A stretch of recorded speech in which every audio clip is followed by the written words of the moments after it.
فرجالا أو ركبانا فإذا أمنتم فاذكروا الله كما علمكم ما لم تكونوا تعلمون صدق الله مولانا العظيم اللهم صل على سيدنا ومولانا محمد وعلى آل سيدنا ومولانا محمد وبارك وسلم حافظ محافظت اختیار کرو، ہمیشگی اختیار کرو، مسلسل کام کرنا. علی الصلوات، صلوات صلاة کی جمع نماز. الصلاة الوسطی، وسطی کا معنی درمیانی. قوموا، قیام کرو، کھڑے ہو جاؤ. قانتین، عاجزی سے، ادب سے، خاموشی سے. خفتم، اگر تمہیں خوف ہو، ڈر ہو. رجالا، کھڑے کھڑے پاؤں پر. رکبانا، راکب کی جمع، سواری کے اوپر. امین تم، جب تم مطمئن ہو جاؤ، امن میں آ جاؤ. ترجمہ: حافظوا علی الصلوات، تمام نمازوں پر محافظت اختیار کرو. والصلاة الوسطی، خصوصاً درمیانی نماز پر. اور تم اللہ کے لیے کھڑے ہو جاؤ ادب اور خاموشی سے. پس اگر تمہیں خوف ہو تو تم نماز ادا کرو کھڑے کھڑے یا سواریوں پر. پس جب تم مطمئن ہو جاؤ تو یاد کرو اللہ کو، جس طرح اس نے سکھایا تمہیں وہ کچھ جو تم نہیں جانتے تھے.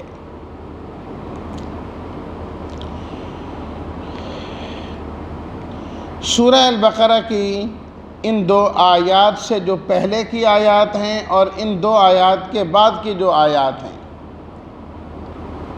اس میں اللہ تعالیٰ نے مختلف احکام و مسائل بیان فرمائے.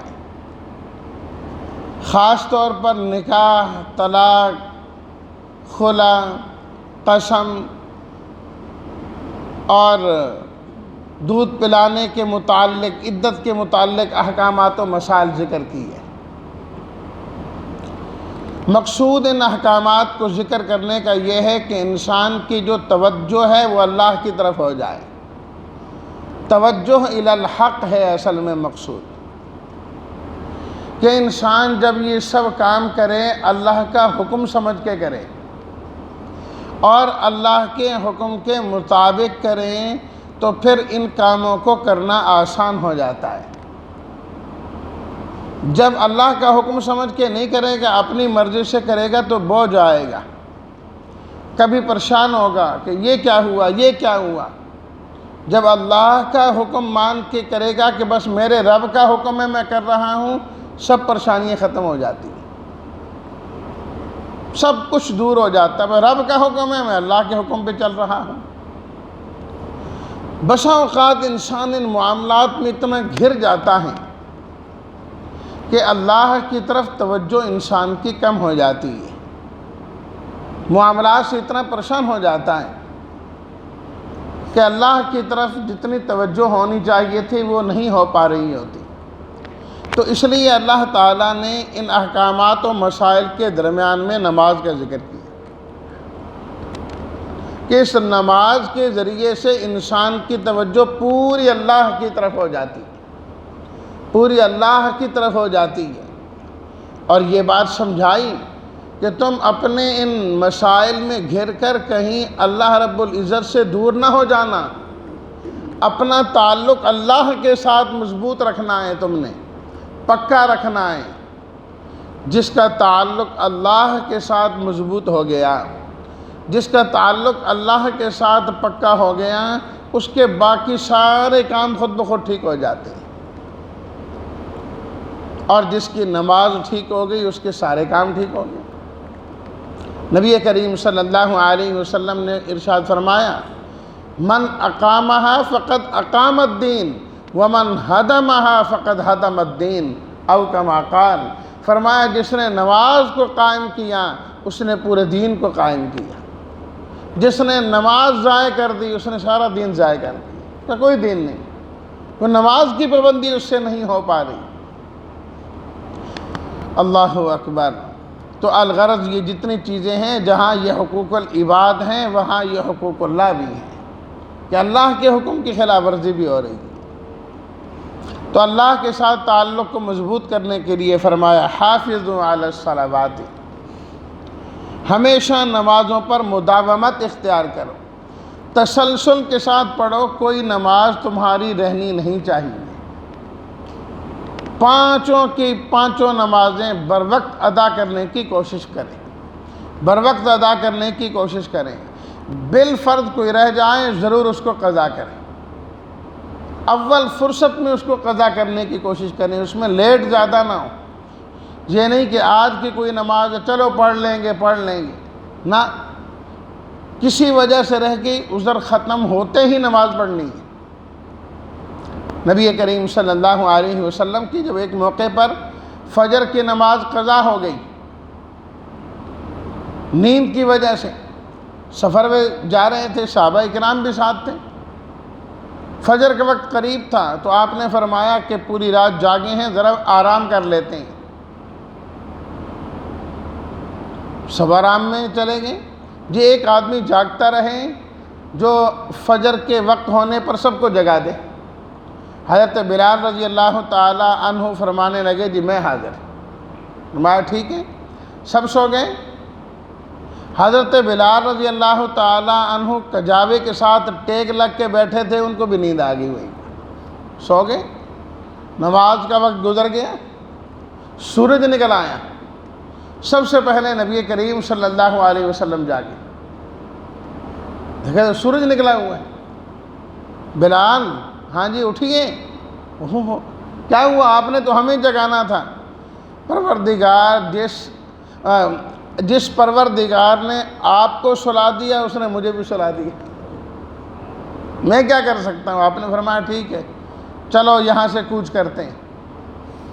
آپ تھوڑا آگے گئے کیونکہ جب سورج نکلتا ہے اس وقت تو نماز نہیں پڑھی جا سکتی، آگے گئے اور آپ علیہ الصلاۃ والتسلیمات نے خود بھی نماز قضا کی، صحابہ کرام نے بھی کی، اور باجماعت آپ نے قضا ادا کی۔ یہ سب کی جو رہ گئی ہے سارے باجماعت پڑھتے ہیں۔ تو پہلے مرحلے میں نماز ادا کرنے کی کوشش کریں، بالفرض رہ جائیں جلد از جلد اس کی قضا کی کوشش کریں، لیٹ نہ کریں۔ آج کا معاملہ آج صاف کرے انسان، کل کا پھر کل سے۔ اللہ اکبر۔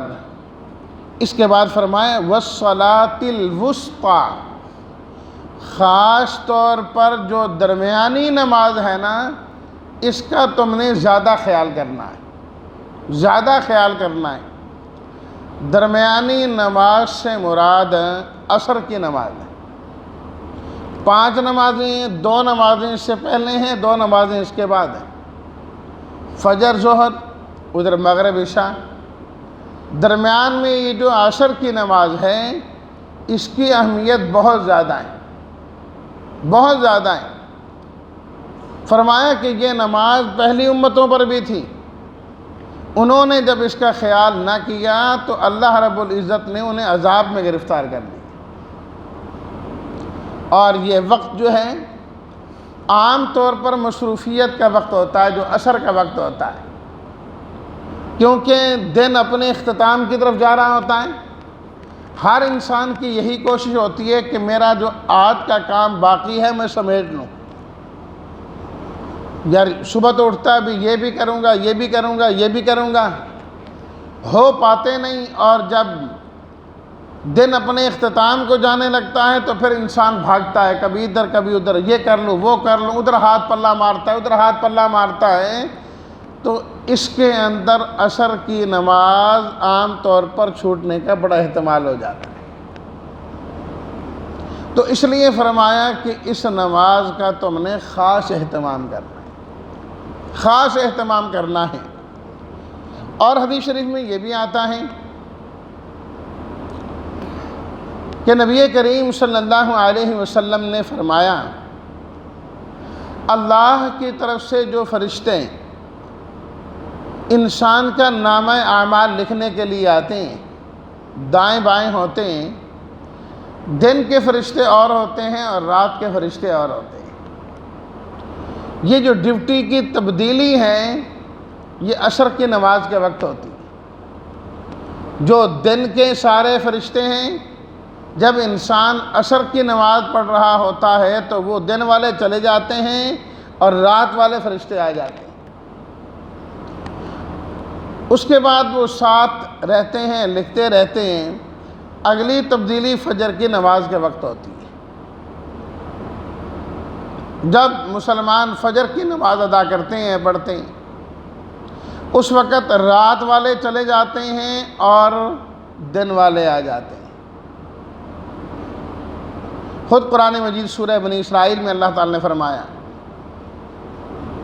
ان قرآن الفجر کان مشہودا، فجر کی نماز میں جب قرأت قرآن ہوتی ہے اللہ کے فرشتے بھی حاضر ہوتے ہیں، اللہ کے فرشتے بھی حاضر ہوتے ہیں۔ ایک تو فجر کی نماز کو اللہ نے قرآن کہا، فرمایا جو فجر کی نماز ہیں وہ نماز کیا ہے، وہ تو یوں سمجھو سارا قرآن ہی پڑھنا ہے، اس لیے رکعت تھوڑی رکھی گئی، قرأت زیادہ رکھی گئی۔ اور باقی نمازوں میں آپ دیکھیں رکعت زیادہ ہیں۔ فجر میں فرض صرف 2 رکعت، سنتیں بھی صرف 2 ہیں، لیکن فرمایا کہ یہ نماز قرآن اس میں زیادہ پڑھنا چاہیے، زیادہ پڑھنا چاہیے۔ اور قرآن سننے کے لیے اللہ کے فرشتے بھی آتے ہیں اس وقت میں، اور تبدیلی بھی اسی وقت ہوتی ہے۔ اللہ کی مہربانی دیکھیے، اللہ نے ایمان والوں کے ساتھ کتنی مہربانی کی کہ وقت وہ منتخب کیے جو ایمان والوں کی نیکی کا وقت ہوتا ہے، نیکی کا وقت ہوتا ہے کہ جیسا بھی چلو انسان ہے، نماز اگر انسان پڑھتا ہے، فجر کے لیے جو فرشتے آتے ہیں، آتے ہی نامہ اعمال میں سب سے پہلی چیز لکھیں گے نماز پڑھ رہا ہے، اور جانے والے آخری کام لکھ کے جاتے ہیں نماز۔ پھر جو عصر کے وقت تبدیلی آنے جانے والے دونوں، اس کا پہلا اور آخری کام نماز ہی لکھتے ہیں، تاکہ ایمان والا کسی گناہ میں ہو ہی نہ، اگر وہ ہوں بھی درمیان میں ابتدا انتہا جو ہے نا وہ ٹھیک ہو جائے، وہ کام ٹھیک ہو جائے۔